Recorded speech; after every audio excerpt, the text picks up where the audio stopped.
नमस्कार, मैं डॉक्टर राकेश पाठक।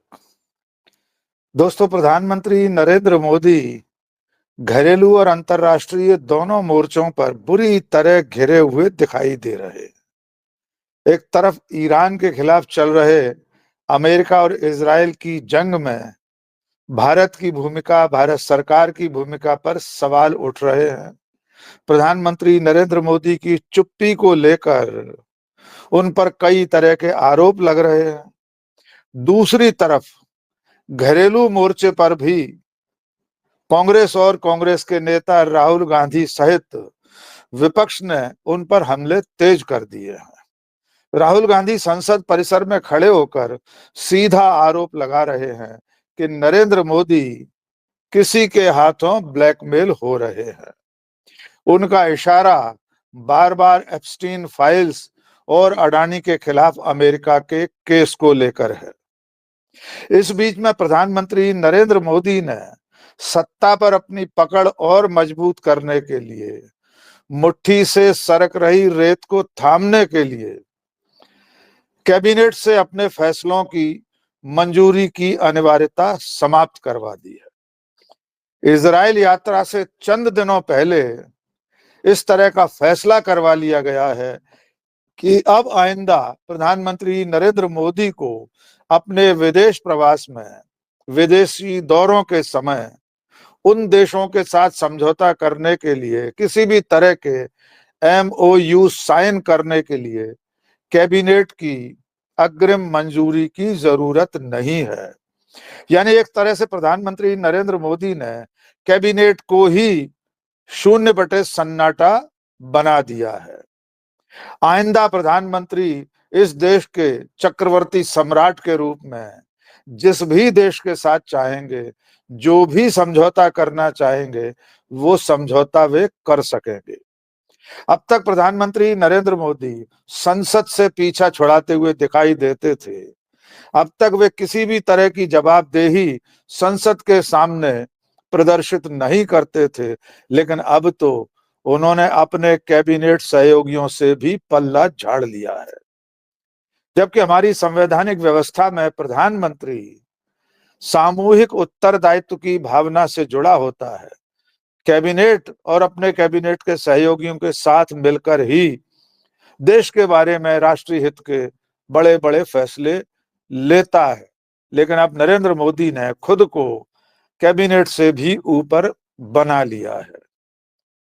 नरेंद्र मोदी के खिलाफ चल रहे इस तरह के आरोपों और उनको लेकर जो सवाल पूछे जा रहे हैं, उनकी पड़ताल करने के लिए आज हम बातचीत करेंगे देश के जाने माने पत्रकार और राष्ट्रीय अंतर्राष्ट्रीय मामलों के गहरे विशेषज्ञ, जाने माने पत्रकार अनिल त्यागी जी से। तो आइए चलते हैं अनिल त्यागी जी के बात कर रहे हैं प्रधानमंत्री नरेंद्र मोदी पर उठ रहे सवालों पर। नेता प्रतिपक्ष राहुल गांधी संसद परिसर में खड़े होकर कह रहे हैं कि हमारे प्रधानमंत्री ब्लैकमेल हो रहे हैं। दूसरी तरफ ईरान को लेकर उनकी जो भूमिका है, उसको लेकर भी बड़े सवाल पूछे जा रहे हैं कि सरकार इस तरह मौन क्यों है। प्रधानमंत्री नरेंद्र मोदी ने अली खamenei की मौत पर शोक संदेश भी नहीं दिया और अब उन्होंने अपनी सत्ता पर पकड़ मजबूत बनाने के लिए कैबिनेट को भी दरकिनार कर दिया है। अब ऐसा फैसला करा लिया है कि प्रधानमंत्री विदेश जाएंगे तो उन्हें कैबिनेट से अग्रिम स्वीकृति की जरूरत नहीं है। वे जो चाहे वो सौदा, जो चाहे वो समझौता दुनिया के किसी भी देश में जाकर कर आएंगे। पहला सवाल अनिल सर हमारा ये है, क्या वजह है और क्या सचमुच में भारत जैसे देश के प्रधानमंत्री को कोई ब्लैकमेल कर सकता है, और अगर हाँ तो उसके कारण क्या लगते हैं आपको? जी अनिल जी।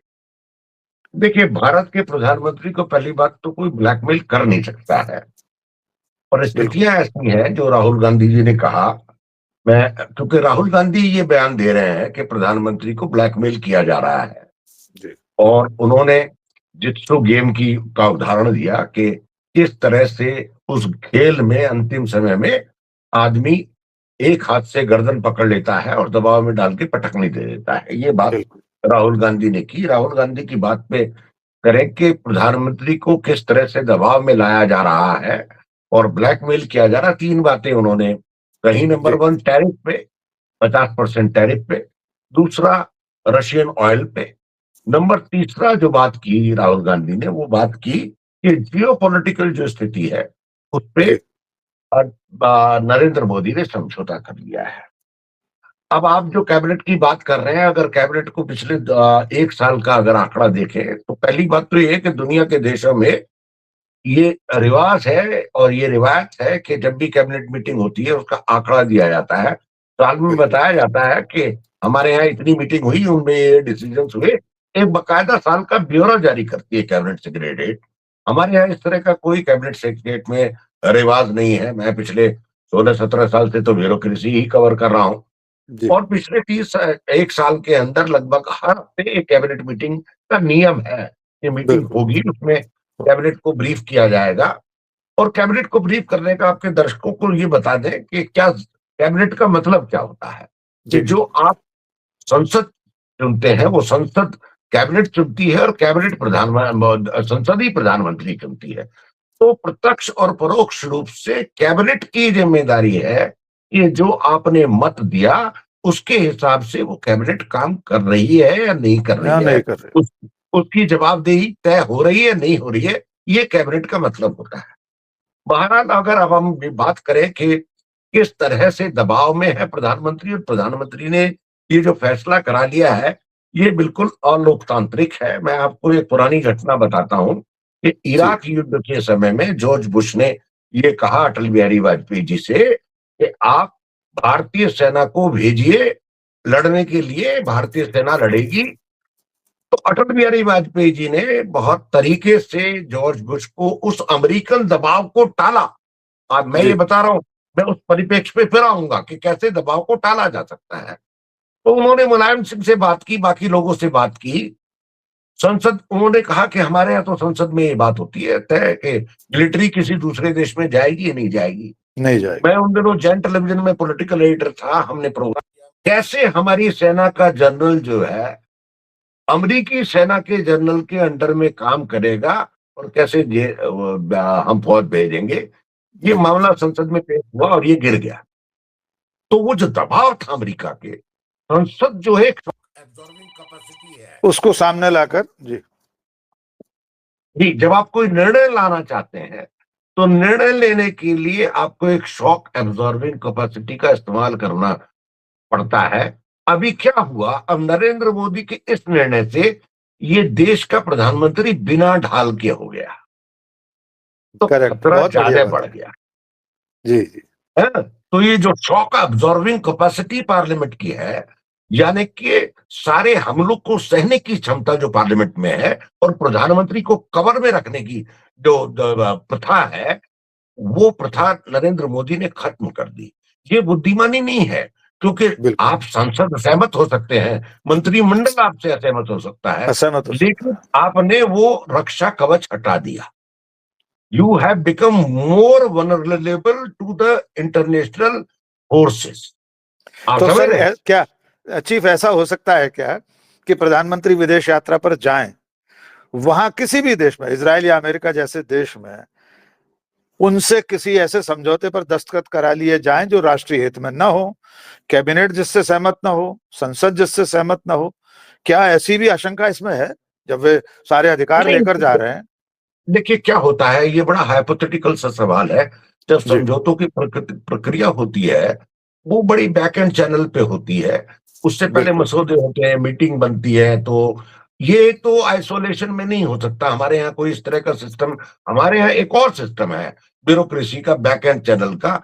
आप जी, सुओ मोटो जाकर के साइन नहीं कर सकते किसी कागज को। एक बिल्कुल सही, कागज अगर विदेश मंत्रालय की या कॉमर्स मिनिस्ट्री की या डिफेंस मिनिस्ट्री की नॉलेज में नहीं है, और उसका खाका और उसका ड्राफ्ट तैयार नहीं हुआ है, और प्रधानमंत्री ऐसे के किसी त्वरित प्रारूप को दस्तखत साइन कर कर रहे देते हैं, तो वो वाइड अब्रिशो माना जाएगा, क्योंकि उसकी कोई लेजिटिमेसी नहीं होगी, हैं, बहुत बढ़िया, लीगेलिटी नहीं होगी। आप समझ रहे हैं? जिस बिल्कुल, कागज का कोई सिरा नहीं जुड़ेगा भारत सरकार के सेक्शन ऑफिसर से ऊपर तक, या सेक्रेटरी लेवल से मंत्री तक, वो जो समझौता होगा वो बेईमानी भी होगा, और उसका कोई लोकस स्टैंडर्ड नहीं होगा, उसका कोई आधार बहुत नहीं अच्छा, होगा। जी, ये ये इसलिए नरेंद्र मोदी के, देखिए क्या है, ये देश बहुत बड़ा है, इतना नहीं है कि कोई उछल कूद बहुत ज्यादा कर सके। एक टेक्निकल बिल्कुल। शिफ्ट किया है जो मैं आपके माध्यम से बताना चाहता हूं नरेंद्र मोदी बिल्कुल। ने, जिसमें इस देश की न किसी पॉलिटिकल पार्टी की सहमति है, न किसी संसद की सहमति है, न राष्ट्रपति की सहमति ली है, क्योंकि ये एक बहुत बड़ा राजनीतिक फैसला भारत ने लिया है और नरेंद्र मोदी ने लिया है। नरेंद्र मोदी जब आप गए थे, आप पीछे तीसरी बार इजराइल गए थे, जी। तो वहां जो एंडोर्समेंट किया उन्होंने कि हम इजराइल के साथ हैं, तो ये फाइनली वो जो ड्रामा चल रहा था लगभग लगभग 1991 से, उस पे स्टैंपिंग कर दी। वो ये है कि पूरी दुनिया को अगर विस्तार से बताएं तो दो लॉबी बहुत स्ट्रॉन्ग रूल करती हैं। एक जूस लॉबी है, जियोनिस्ट की जी। लॉबी है, और एक वेटिकन की लॉबी है, यानी कि चर्च की लॉबी है।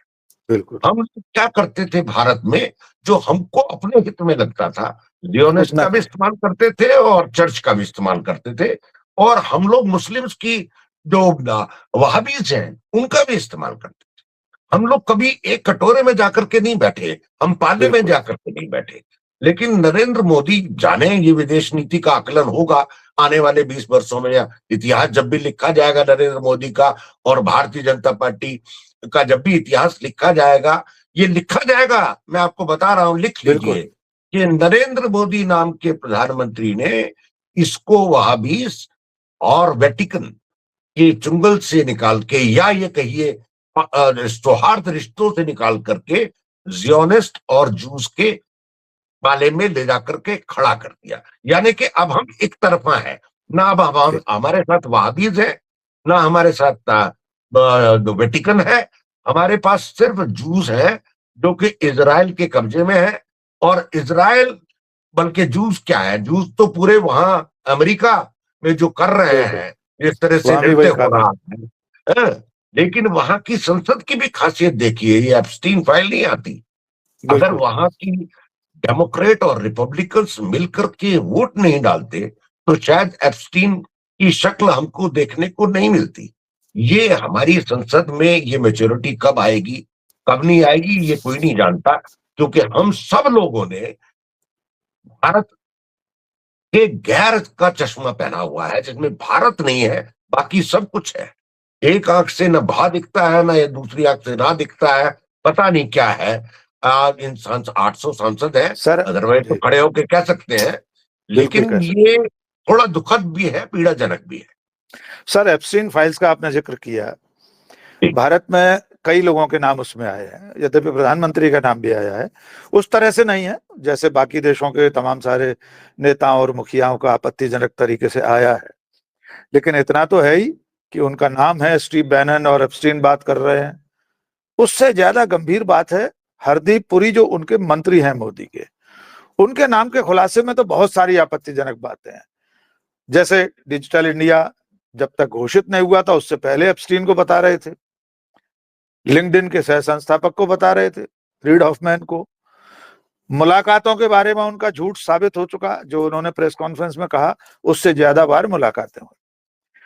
प्रधानमंत्री हरदीप पुरी के खिलाफ ये कदम क्यों नहीं उठा पा रहे? इस देश में तो जरा सी नैतिकता पर, जैन हवाला डायरी में आपने जैन टीवी का जिक्र किया, शरद यादव, लालकृष्ण आडवाणी, माधवराव सिंधिया, इन सब लोगों ने सिर्फ एक डायरी में नाम होने मात्र पर इस्तीफे दे दिए थे। इतने बड़े मामले में क्या वजह है कि प्रधानमंत्री कोई एक्शन नहीं ले पा रहे? फिर मैं उसी सवाल को दोहराऊंगा, क्या सचमुच में कोई भयादोहन है? कोई ऐसी बात है जिसे ब्लैकमेलिंग शब्द के रूप में कहा जा रहा है? जी। देखिए क्या है राकेश भाई, अंतर्राष्ट्रीय परिदृश्य में जो चीजें चल रही हैं, उससे एक चीज बड़ी साफ हो जानी चाहिए। जब अमेरिका के राष्ट्रपति डोनाल्ड ट्रंप ये कह रहे हैं, जी। हम जिसको चाहेंगे उसको बनाएंगे, जिसको चाहेंगे उसको हटाएंगे। वो ईरान में कह रहे हैं कि हमको नेता मंजूर नहीं है, वो कह रहे हैं हम्म। क्यूबा का नंबर आने वाला है, वो कह रहे हैं कि अभी जो युगोस्लाविया में युगोस्लाविया में हुआ ये अभी जो तख्ता पलट हुआ, वहां पे जो है वेनेजुएला वेनेजुएला में जो हुआ, वहां हम अपनी मर्जी से नहीं कर पा रहे हैं। लेकिन होता क्या है, अंतरराष्ट्रीय राजनीति में सब कुछ अपनी मर्जी से नहीं हो सकता है, कुछ कुछ तो हो रहा है। अब हरदीप पुरी को हटाने का काम नहीं कर सकते मोदी। आने वाले दिनों में एक बड़ा मेजर, आपके यहाँ से मैं खबर भी ब्रेक कर सकता हूं, जो जी मेरे पास खबर है। आने वाले दिनों में इस चीज को थोड़ा सा कैमोफ्लेज करने के लिए हो सकता है हरदीप पुरी चले जाए, तो उप प्रधानमंत्री के पद को क्रिएट किया जा रहा है। हाँ, दो प्रधानमंत्री बनाए जाएंगे, एक मेजर कैबिनेट रिशफल की तैयारी हो रही है। दो और ये उप गाजर प्रधानमंत्री जी, दो प्रधानमंत्री एक प्रधानमंत्री बनाने की बात जी हो रही है। जी और नाम मुझे मालूम है, नाम इस आज के जमाने में नाम लेना ठीक नहीं है, जी क्योंकि जी इनका कुछ पता नहीं है। तो वो होने जा रहा है। और ये गाजर लटकाई जाती है कैबिनेट रिशफल की। ये कैबिनेट जो जी जी जिसने मेरे को भी खबर दी है, वो जानबूझ के इसलिए खबर दी है ताकि ये गाजर लटका दी जाए। तो ये गाजर मैं आपके माध्यम से लटका रहा हूं भारतीय जनता पार्टी के नेताओं पे। ये कैबिनेट रिशफल होने वाला है, तो थोड़े शांत रहो। थोड़ी और चमचागिरी में कसर बची है तो वो भी करो। तो आप मूलतः आपके प्रश्न पे आए, तो अभी जो देखिए क्या है, एप्स्टीन फाइल के 3-4 बात है। एक तो जी वो रिकॉर्ड है, 100%। एप्स्टीन के पास जितना पैसा था उसको पैसा कोई दे रहा था। नंबर 3, उसकी गतिविधियों पे नजर थी। नंबर 4, वो इजराइल में पहले से था। नंबर 5, वो एक प्रोफेसर था छोटा सा मैथमेटिक्स का। इतना बड़ा आदमी, इतना बड़ा जालबट्टा किसी सपोर्ट और किसी उसके के बिना माध्यम नहीं से कर नहीं कर सकते। सकता है। हमने और आपने देश में कई दलाल देखे हैं। जो दलाल उभरे हैं वो राजनीतिक प्रेशर से, राजनीतिक शरण से उभरते हैं। अभी भी बिल्कुल जो पार्लियामेंट में दलाल हैं वो भी राजनीतिक शरण से चल रहे हैं। तो ये दलालों का जो मायाजाल है, इससे बचना बचना चाहते थे नरेंद्र मोदी, लेकिन आते आते 11वें साल में फंस गए। दलालों ने घेर लिया नरेंद्र मोदी को, आप ये समझिए। जी नरेंद्र मोदी कहते बड़ी थे कि लुटियन लुटियन दिल्ली है, मैं दिल्ली से बसता हूँ। बहुत अच्छी बात है, उनको कभी किसी कॉफी हाउस और उसमें नहीं देखा गया। लेकिन भाई आप नहीं जाते, लेकिन लुटियन दिल्ली के लोग तो आपके यहाँ जा सकते हैं ना, वो चले गए, आपके यहाँ चले गए। हैं? तो लुटियन आपकी दिल्ली तरफ की से एक दो चीफ, आपकी तरफ से बात कर रहे थे अनिल अंबानी। वो भी उससे किस हैसियत से कर रहे थे? एप्स्टीन फाइल्स में अंबानी का नाम है। वो सारी बातचीत कर रहा है अनिल अंबानी एप्स्टीन से कि मैं भारत सरकार में मदद कर दूंगा, काम लेकर आओ। हरदीप पुरी इनवाइट कर रहे हैं एप्स्टीन को और उसको जेफ रीड हॉफमैन को। ये लोग भी देखिए तो दलाल देखिए ही मैं कर थे ना सत्ता के। देखिए मैं आपको बताऊं, ये जो फाटक खुला राकेश जी, ये जी 2006 से खुला, जब पहली बार नरेंद्र मोदी मुख्यमंत्री थे और जी इजराइल गए थे। और तब तक नरसिम्हा राव ने वो फाटक 1992 में जनवरी में खोल दिया था, क्योंकि हम लोग इकोनॉमिकली डिस्ट्रेस थे और हमको जी चाहिए था। और रही सही कसर मनमोहन सिंह ने पूरी कर दी। पूरे बिल्कुल। तो ये फाटक जो खुलने शुरू हुए जब 2006 में, के बाद से नरेंद्र मोदी ने पीछे मुड़ के नहीं देखा। नहीं एक देखा। बात पहली जो इजराइल की, और इनके गुरु, एक बड़ी इंपॉर्टेंट डेवलपमेंट हुई है आपके माध्यम से बताऊं। जी जी शरद पवार ने जो कह के राज्यसभा ली है, ये बहुत बड़ा राजनीतिक संकेत है, आप ये समझ लीजिए। शरद पवार घायल शेर है, और घायल शेर बहुत ज्यादा हमला करता है। और ये फाइट वॉर जो होती है, फाइट टू फिनिश होती है, आप ये समझिए। और शरद पवार अजीत पवार की मृत्यु के बाद से बहुत पीड़ित है। मेरा ये मानना है कि अजीत पवार अकेले नेता है जो, जिनकी वेटिकन में भी पूरी घुसपैठ है, और शरद इजराइल पवार में भी। शरद पवार इजराइल, जी, शरद पवार की। जी और इजराइल में जूस के यहाँ भी है और वहाबीज के यहाँ भी है। सन 1975 से मोरारजी देसाई जब प्रधानमंत्री थे, शरद पवार मुख्यमंत्री थे, तब से शरद पवार बलद के पेड़ की तरह बढ़े हैं। और शरद पवार का जो टेक्टिकल मूव है, मुझे नहीं मालूम क्या होगा आने वाले दिनों में, पर आप और हम सब राजनीतिक जी चाल देख करके समय को परखते हैं। तो मुझको लगता है कि शरद पवार की पार्लियामेंट में एंट्री एक बहुत बड़े परिवर्तन का संकेत दे रही है। ओह, अच्छा सर, एक बात बताइए, अभी ईरान के मसले पर वैसे तो आपने कह दिया कि हम एक कटोरे में जाकर बैठ गए, हमने अपनी गुटनिरपेक्षता की नीति छोड़ दी है, हमने रूस से रिश्ते भी इतने खराब कर लिए हैं कि अब रूस हमें रियायती दरों पर तेल भी नहीं दे रहा है, हमें इजाजत लेनी पड़ रही है अमेरिका से, लाइसेंस नंबर 133। ईरान से इस कदर दूरी क्यों हुई जा रही है? अभी तो प्रधानमंत्री 2016 में गए थे, कह रहे थे भारत और ईरान का रिश्ता इतिहास से भी पुराना है, भारत और ईरान की दोस्ती इतिहास से भी पुरानी है, 700 साल पुरानी कुरान शरीफ लेकर गए थे अली खamenei के लिए ही, और अब RIP 3 अक्षर नहीं लिख पा रहे अली खamenei की मौत पर। क्या कोई इसके पीछे बहुत बड़ा ये शिफ्ट विदेश नीति का कोई छोटा मोटा परिवर्तन नहीं है सर, शीर्षासन कर दिया हमारी विदेश नीति ने, सिर के बल खड़ा हो गया हमारा देश विदेश नीति के मोर्चे पर।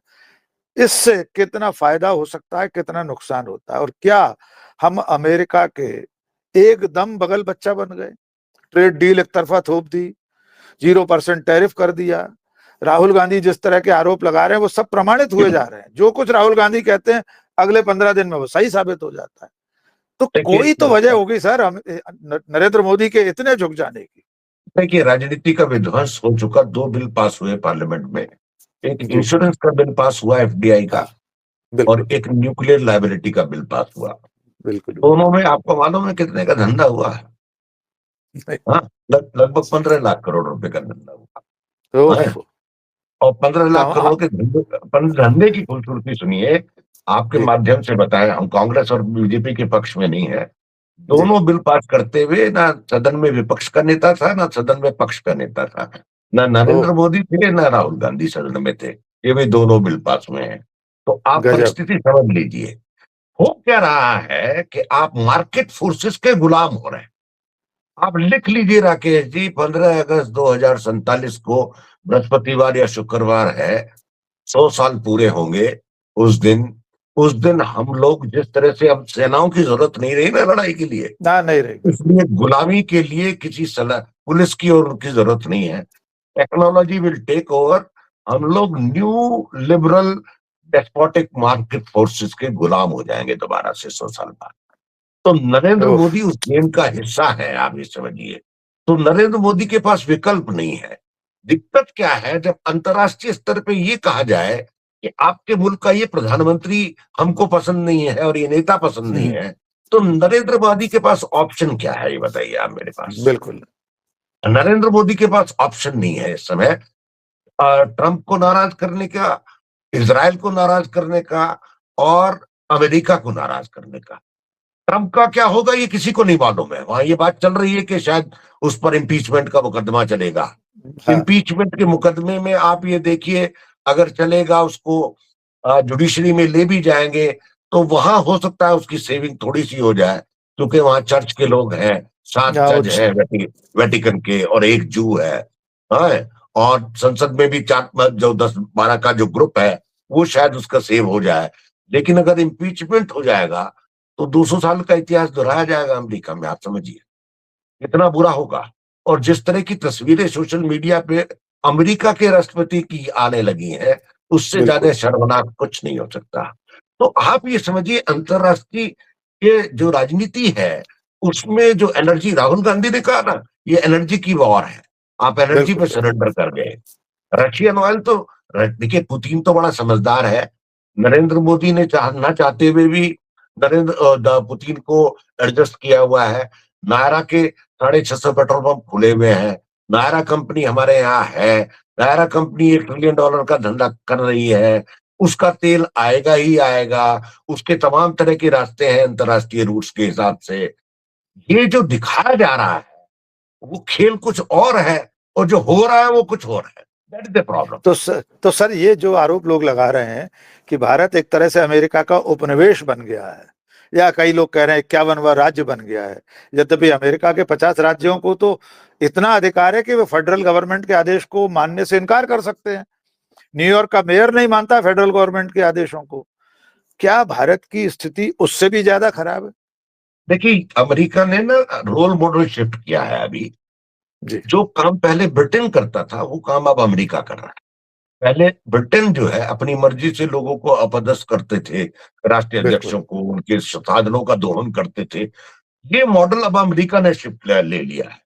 राज्य अध्यक्ष बदलेंगे, उनके साधनों का दोहन करेंगे, उनकी पॉपुलेशन को धमकाएंगे। ये कब तक चलेगा हमको नहीं मालूम है।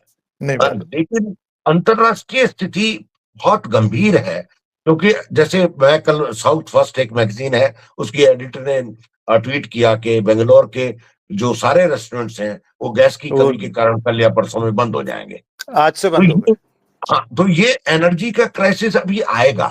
पेट्रोल जो भाजपा वाले ये कहते थे कि हम तो 500 रुपए लीटर में भी खरीदेंगे, अब आएगा देखने वाला काम कि किस तरह से 500 रुपए लीटर में खरीदने का दावा वो करते थे, खरीदेंगे तब क्या कहेंगे। क्योंकि जो राजनीति है वो आर्थिक उससे चलती है, और हमारी जी आर्थिक स्थिति बहुत अच्छी नहीं है, जिसको हम समझ रहे हैं। अरे भाई, आप 2.5 से 3 लाख करोड़ रुपया तो रिजर्व बैंक ऑफ इंडिया से ले चुके।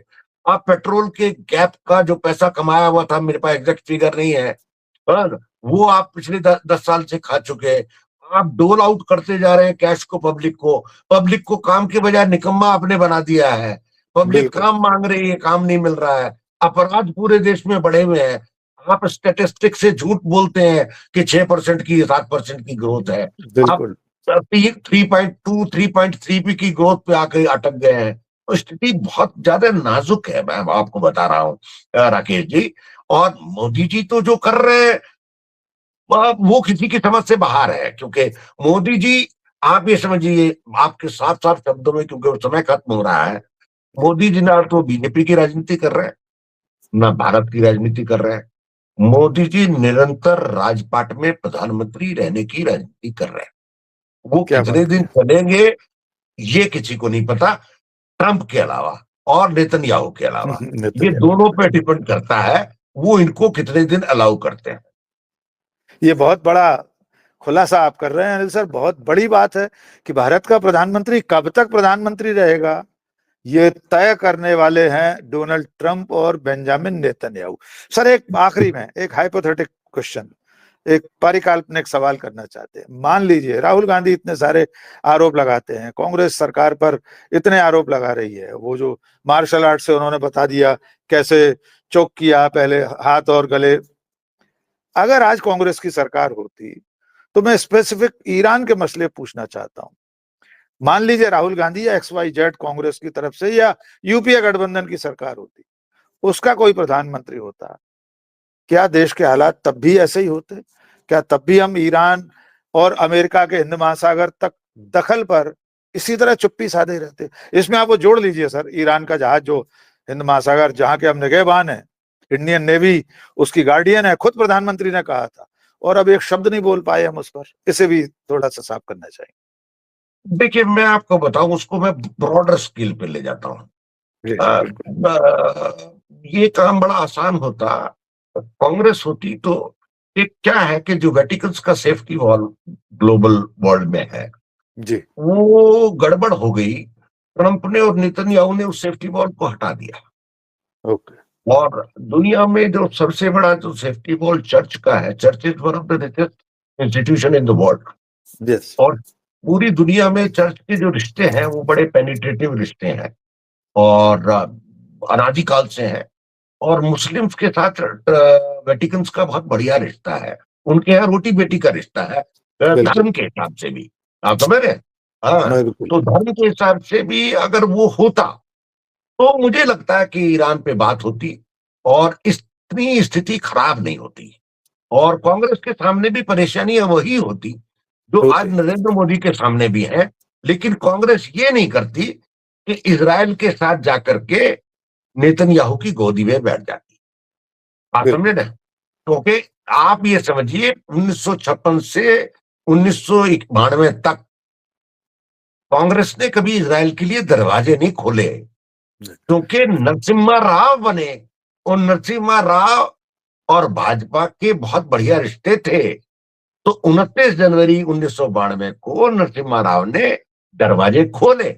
और मजे की बात यह है, जिस दिन खोले उस दिन यासर अराफत भी यहीं थे और वो डिनर पे थे। तो मैं आपको बताऊं, आपके यहाँ मैं खुलासा कर देता हूं जी यासर जी जरूर। अराफत से नरसिम्हा राव ने खुलते हुए डरते हुए कहा कि माय डियर ब्रदर, मैं आपसे एक बात शेयर करना चाहता हूं। तो यासर अराफत को लगा शायद कुछ कहेंगे, फिलिस्तीन के बारे में स्टेटमेंट दे की बात करेंगे। बिल्कुल। उन्होंने कहा नहीं, मैं कल यहाँ जो है इजराइल की एम्बेसी खोलने जा रहा हूं। तो आप ये समझिए राकेश जी, यासर अराफत खड़े हुए और नरसिम्हा राव की जप्पी ले ली। उसने कहा ये बहुत बढ़िया काम किया आपने, हमको तो यही नहीं पता होता था अमेरिका से इजराइल से बात कौन करेगा, अब हमको हमारा दोस्त मिल गया एक बात करने के लिए। तो आप समझे क्या अंतरराष्ट्रीय रिश्तों में ये इस जो तरह से होता है। हाँ सौहार्द होता है। और जो आपने सवाल किया कि कांग्रेस होती, तो पहली बात तो अगर कांग्रेस होती तो विंडो नहीं खुलती, नरसिम्हा राव थे। तो ये जो आपको आना तो उसी रास्ते पे पड़ेगा। और ये जूस भी गलती कर रहे हैं। जूस जो का जो पूरा ग्रोथ हुआ, अगर आप हिस्टोरिकली देखें, जी तो वो तो पार्शली वेटिकन के पैसे से हुआ। और क्योंकि वेटिकन में बिजनेस मॉडल नहीं है और जूस के पास बिजनेस मॉडल है, तो वो अगर उस मॉडल को देखें तो वो एक टैक्टिकल मूव जूस की तरफ से भी हुआ है। और अगर ट्रंप चल रहे हैं तो वो वेटिकन की मदद की से चल रहे हैं, जूस की मदद से नहीं चल रहे हैं। तो ट्रंप फंसे हुए हैं, आप ये समझिए। ट्रंप के सामने कैच-22 की सिचुएशन है। एक तरफ जी नेतन्याहू है और एक तरफ वेटिकन है। तो उस स्थिति में नरेंद्र मोदी के पास तो इधर गिरे तो कुआं और उधर गिरे तो खाई वाली स्थिति है है। ही है बिल्कुल। हाँ, लेकिन जब से नरेंद्र मोदी ने ये कहा कि अब की बार ट्रंप सरकार, मैंने उसी दिन लिखा था अपनी मैगजीन में कि आने वाली नस्लें याद करेंगी इस नारे को, America has not taken this sentence very lightly. बिल्कुल उसके सही। परिणाम अब भुगतने पड़ रहे अब हैं। भुगतना पड़ा बिल्कुल। अंतरराष्ट्रीय राजनीति का नियम है राकेश जी, आंखें खुली, कान खुले और मुंह बंद रखना चाहिए। और यहां तो लेकिन उल्टा है, हमारे यहाँ तो उल्टा वहां है, सिर्फ बंद बोलते ही कान बोलते बंद हैं। और मुंह खुला। तो कैसे होगा? नहीं होगा। ये नहीं हम होगा। फंस गए। भारत देखिए, ये दुखद भी है, 140 करोड़ के देश को ऐसे दोराहे पे ले जाकर के खड़ा कर दिया है जहां गैस और पानी, बिजली, पेट्रोल का संकट है, कल को खाने का संकट। एक लंबी स्ट्रेटेजी के तहत अगर फर्टिलाइजर कम हुआ तो गेहूं का, चावल का और बाकी फसलों का उत्पादन कम होगा। और हमको अगले साल अगर यही सस्टेन करता रहा तो इंपोर्ट करना पड़ेगा। लेकिन जिस दिन हम 3 चीज बहुत इंपोर्ट करेंगे राकेश जी, पेट्रोल, गैस और खाना, तो आप समझ सकते हैं कि हम वहां हमारी क्या आर्थिक स्थिति होने वाली है। बिल्कुल सही। बिल्कुल हम तबाही के कगार पर खड़े हैं एक तरह से। जी और जी अनिल त्यागी जी का कहना यह है कि देश इस वक्त नरेंद्र मोदी की नीतियों के चलते एक ऐसे दोराहे पर खड़ा है जहां एक तरफ कुआं है, दूसरी तरफ खाई है। यद्यपि आज सर ने बहुत बड़े कुछ खुलासे कर दिए हैं, जिनमें एक अहम राजनीतिक खुलासा ये है कि नरेंद्र मोदी इस वक्त अपनी सियासी बिसात को बचाने के लिए दो दो उप प्रधानमंत्री बनाने वाले हैं। और उस फेरबदल में हो सकता है हरदीप पुरी नाम के मोहरे को बिसात से बाहर रख दिया जाए। आने वाले दिनों में क्या होगा, हम आगे की राजनीतिक गतिविधियों पर और अंतर्राष्ट्रीय बिरादरी में जो उठापटक चल रही है उस पर फिर बात करने के लिए अनिल त्यागी जी को फिर न्योता देंगे। आज की इस बातचीत के लिए बहुत बहुत शुक्रिया sir. Thank you very much sir. धन्यवाद। Thank you. नमस्कार।